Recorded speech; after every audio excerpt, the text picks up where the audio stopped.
Hello dear student, आज फिर से हम लोग मिले हमारी 10 मिनट सीरीज के साथ, जिसमें हम लोग बहुत ही कम समय में बहुत ही क्रूशियल टॉपिक को बहुत इजीली क्या कर लेते हैं, कंप्लीट कर लेते हैं।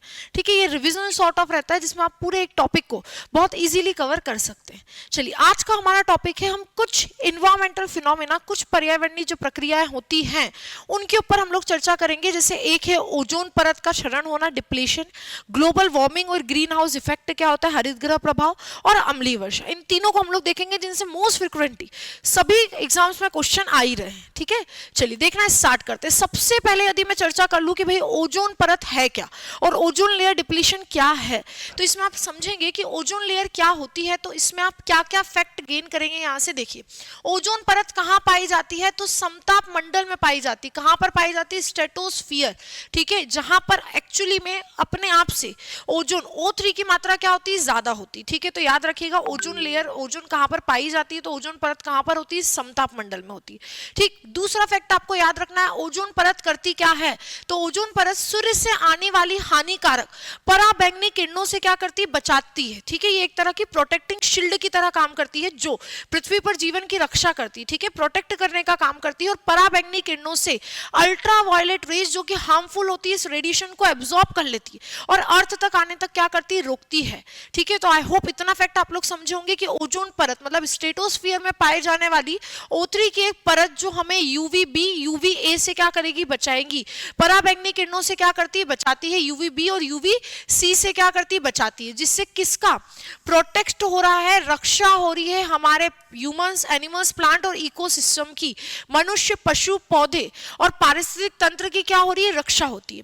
जिसके साथ साथ ही हम लोग किससे बचते हैं, कैंसर, आंखों का खराब होना, आनुवांशिक उपपरिवर्तन, इनसे बच जाते हैं। तो बेसिकली एक प्रोटेक्टिंग शील्ड की तरह कौन काम करती है, ओजोन परत। तो देखिए, अगर आपसे कभी भी पूछा जाए कि ओजोन लेयर क्या है, ओजोन परत क्या है, तो आपको याद रखना है ओजोन परत O3 की एक परत है जो कहां पाई जाती है। तो आई होप बेटा इतना आप लोगों ने याद कर लिया होगा। स्ट्रेटोस्फियर कहां पे पाई जाती है, स्ट्रेटोस्फियर में, समताप मंडल में पाई जाती है। अगली बात आपको याद रखना है कि ओजोन परत करती क्या है, तो हमें UVA, UVB और UVC से क्या करती है, बचाती है। हार्मफुल अल्ट्रावायलेट रेज, पराबैंगनी किरणों से बचाती है।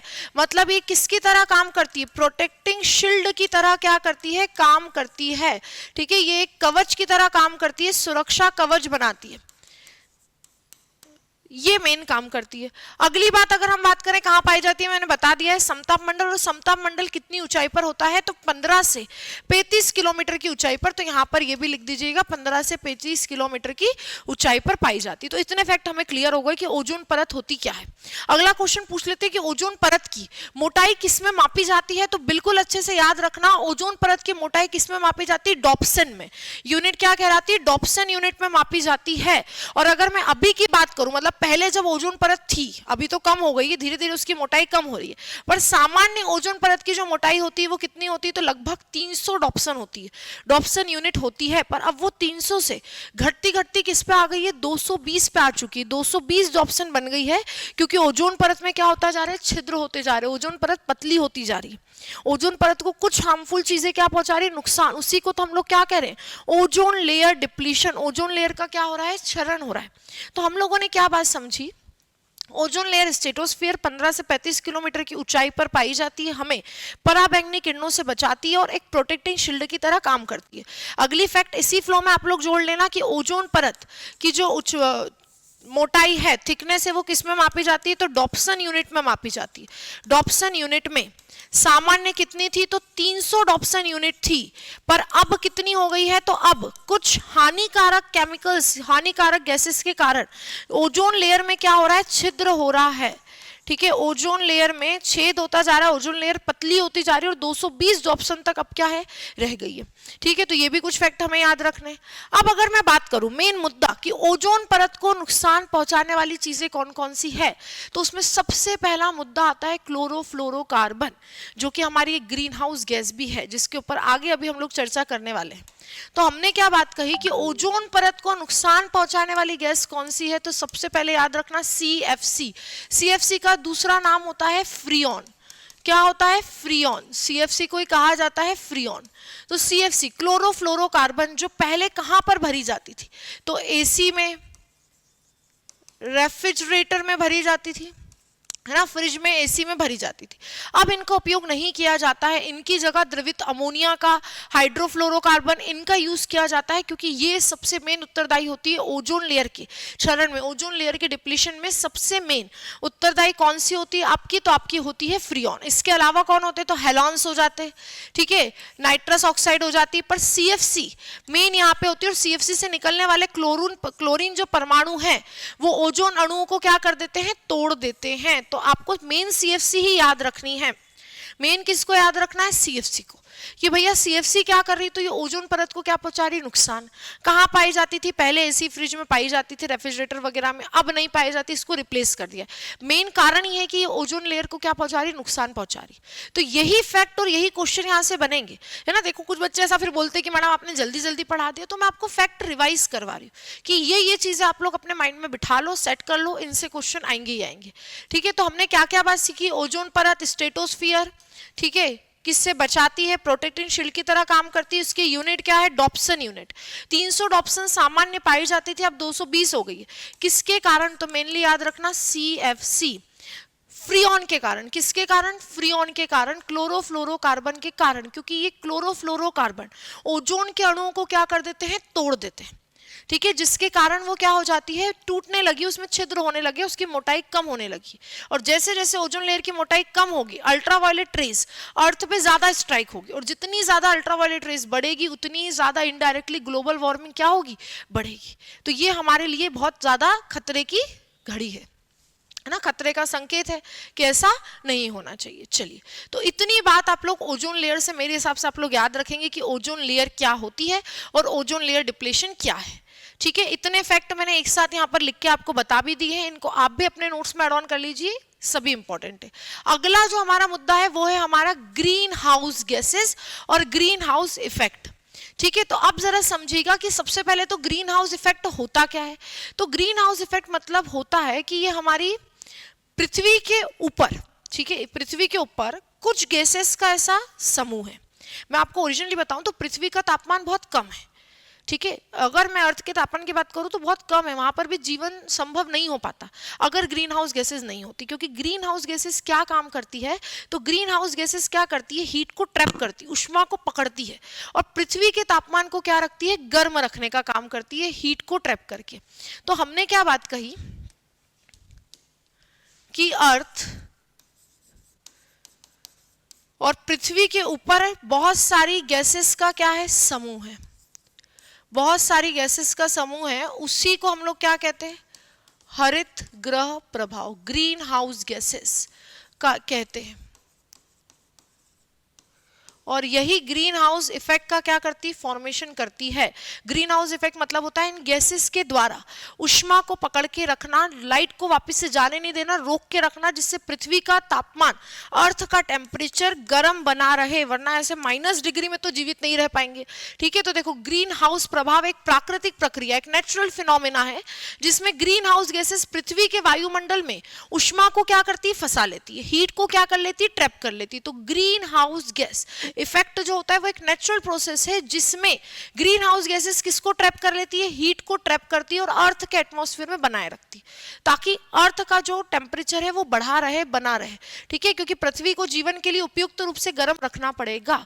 जो मैंने आपको कहा कि अर्थ में भाई बहुत लो टेम्परेचर है अर्थ का भी, तो उसको लो टेम्परेचर से उस टेम्परेचर पे लाना जिसमें वो क्या कर पाए, जिसमें हम लोग जीवित रह पाए, उतना लाने के लिए ग्रीन हाउस हमारे लिए बहुत जरूरी है। और उसी प्रभाव को हम लोग क्या कहते हैं, ग्रीन हाउस प्रभाव। और वो गैसेस जो ये सारे काम करती है, उसमें ग्रीन हाउस गैसेस कौन कौन सी, अच्छे से नाम को देख लेना। या तो एग्जाम में पूछते ग्रीन हाउस इफेक्ट क्या है, तो ग्रीन हाउस इफेक्ट मतलब ग्रीन हाउस गैसेस के द्वारा क्या करना, हीट को रोकना, अर्थ के एटमॉस्फेयर में बनाए रखना, ताकि टेम्परेचर गर्म रहे, बना रहे और हम लोग जीवित रहे। कौन कौन सी गैसेस है जो ऐसा करेगी, तो देखिए, carbon dioxide, methane, nitrous oxide, जलवाष्प, sulphur, hexafluoride, ozone, chlorofluorocarbon, hydrofluorocarbon और परफ्लोरोकार्बन, ठीक है। तो ये गैसेस, इसमें से सबसे मेन, जैसे मैं तुमको बताऊं ना, 4-5, कार्बन डाइऑक्साइड, नाइट्रस आपकी ऑक्साइड, ठीक है, उसके बाद आ जाएगी मीथेन, उसके बाद जलवाष्प, सल्फर, हेक्साफ्लोराइड, ओजोन, क्लोरोफ्लोरोकार्बन और हाइड्रोफ्लोरो और पैराफ्लोरोकार्बन उसी के फॉर्म से। तो ये मेन हमारे लिए, पर इनमें से भी सबसे ज्यादा मेन कौन सी आपको मैं बताऊं तो CO2 है। हमारे लिए जो सबसे खतरे की घड़ी बनी हुई है वो ये CO2 बनी हुई है। क्या दिक्कत आ गई मैडम CO2 में? तो देखिए मेरे हिसाब से इतनी बात सभी को क्लियर होगी कि कुछ गैसेस का ग्रुप है जो क्या करता है, हीट को ट्रैप करता है, हीट को पकड़ के रखता है, ऊष्मा को पकड़कर रखता है, और इसी इफेक्ट को हम लोग क्या कहते हैं, ग्रीन हाउस इफेक्ट। ठीक है, अब ग्रीन हाउस गैस में जो हीट को पकड़ने वाली गैस है वो मेनली कौन है, CO2। कौन है, CO2, कार्बन डाइऑक्साइड। और जैसे जैसे अभी आप लोग देखते जा रहे हैं कि भैया मनुष्य बढ़ते जा रहे हैं, पेड़ पौधे कम होते जा रहे हैं, और पेड़ पौधे ही CO2 का यूज करते हैं प्रकाश संश्लेषण में, फोटोसिंथेसिस में। ठीक है, हम लोग तो CO2 रिलीज करते हैं, जब हम लोग सांस लेते हैं तो हम लोग लेते हैं ऑक्सीजन है, छोड़ते CO2 है। और भी बहुत सारी चीजें जो CO2 की मात्रा को क्या कर रही है, बढ़ा रही है ना। और भी बहुत सारी चीजें हैं जो CO2 की मात्रा को क्या कर रही है, बढ़ा रही है, जिसके कारण जैसे जैसे CO2 की मात्रा बढ़ती जा रही है, हीट क्या हो रही है, बढ़ती जा रही है ना।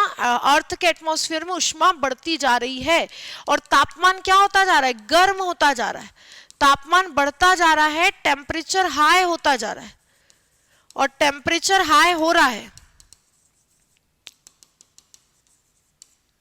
तो इसी को हम लोग क्या कहते हैं, ग्लोबल वार्मिंग हो रही है। क्या हो रही है, ग्लोबल वार्मिंग हो रही है। तो अगर मैं बात करूं कि हमारी ओजोन लेयर तो इनडायरेक्टली कर रही थी, और डायरेक्टली अगर मैं बात करूं कि डायरेक्टली तुमसे पूछा जाए कि ग्लोबल वार्मिंग के लिए उत्तरदायी गैस कौन सी है, तो लगा आना CO2, जो कि एक तरह की ग्रीन हाउस गैसेज है। ग्रीन हाउस गैस में मैंने आपको सारी गैसेज के नाम बताए।